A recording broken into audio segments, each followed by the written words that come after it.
Okay, we're talking about the rotator cuff uppercut. When it comes to big three, it's actually pretty irrelevant in this exercise because this is a rotator cuff exercise. You can actually do this seated if you wanted to or whatever.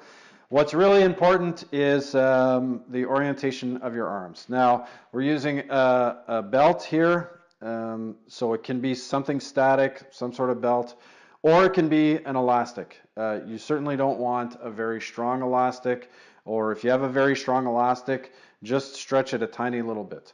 What you're trying to do is create tension between your hands. And it doesn't need to be a lot of tension, but just a little bit of tension between your hands, and have your forearms so that they're parallel to each other. Okay? The reason this is called an uppercut because the movement is you're doing this movement here. What you're trying to do is you're trying to get this tether behind your head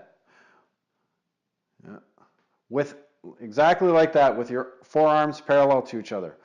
Two things are probably going to happen. First thing is usually elbows come apart. As you get higher and higher, it gets harder and harder to keep those elbows in. And then when you try and force the elbows in, the tether goes loose because your hands come together. Okay? It's really important that you keep a little bit of tension here, elbows in, and get that tether behind your head. So for repetitions, you just get it behind your head, then come all the way back down to here. And what this teaches your rotator cuff is how to work in a whole bunch of different planes of movement.